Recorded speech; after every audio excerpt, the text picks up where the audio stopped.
Thank you for joining me on my masterclass. Now, today I'm going to be teaching how you can start a business. I'm going to be teaching about how you can start a business.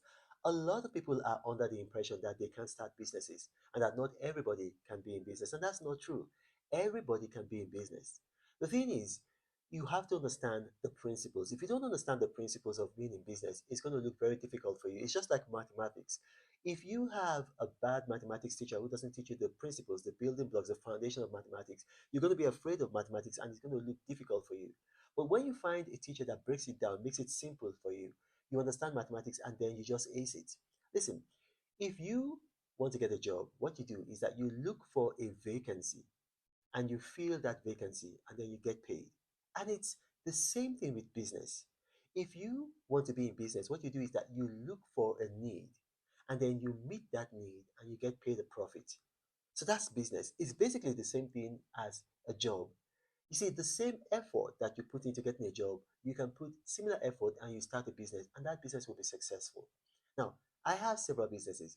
One of the most successful businesses that I have is publishing. I publish for myself and for others. And how did I do it? I stumbled into it. When I was a presidential spokesman, I saw that there was a need for books in government and in private. And I just watched it. I watched people, wanting to get books. And then I began to offer the service once I left office in 2015.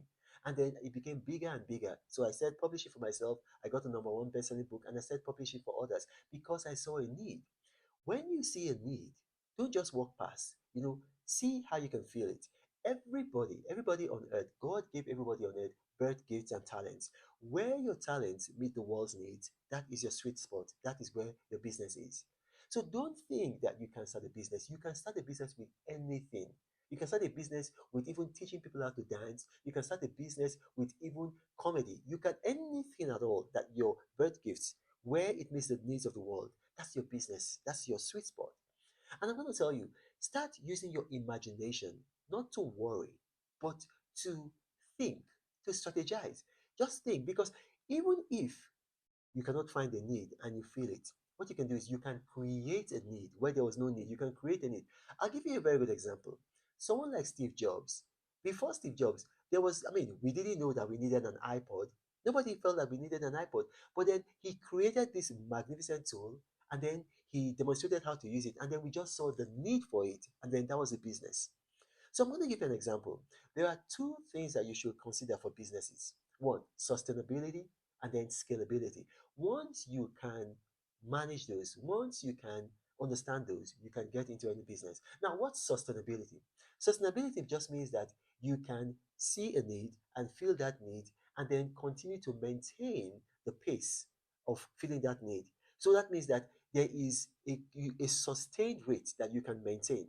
For example, if you live in a place where there's a shortage of food, and then you can travel to a place where there is a surplus of food, you can always say, okay, I can always keep traveling and then bring food down. I can always keep traveling and bring food down. That's sustainability.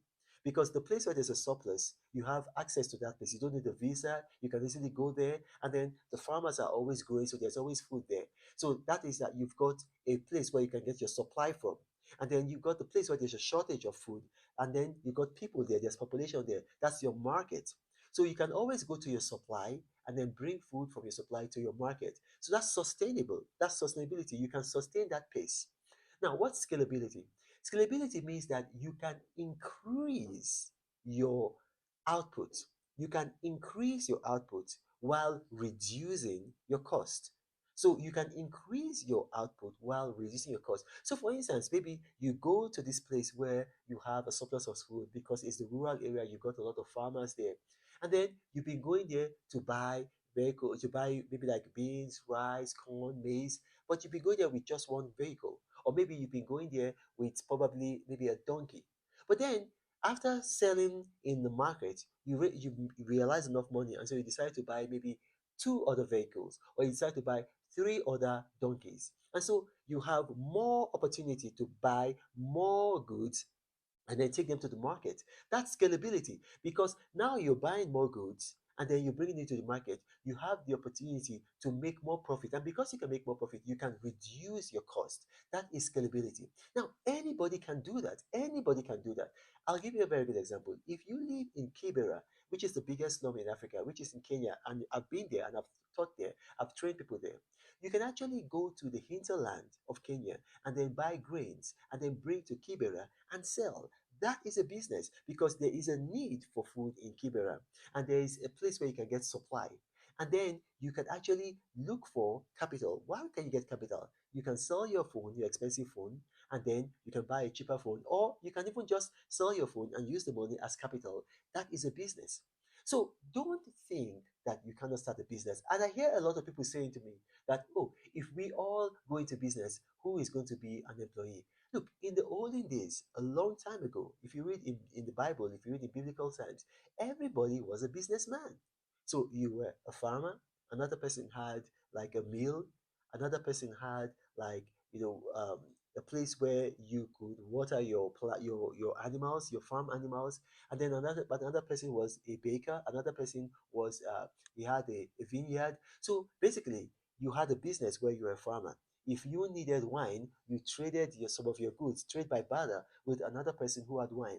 If you needed bread, you traded some of your goods with the baker. If you needed probably to feed your animal, uh, water your animals in the water trough, you go to the person who had the water trough, and then you traded, you bartered. So that was how it was in the olden days. Everybody had a business, and it's something that we can still do now. But here's the thing, you start little and then you grow it.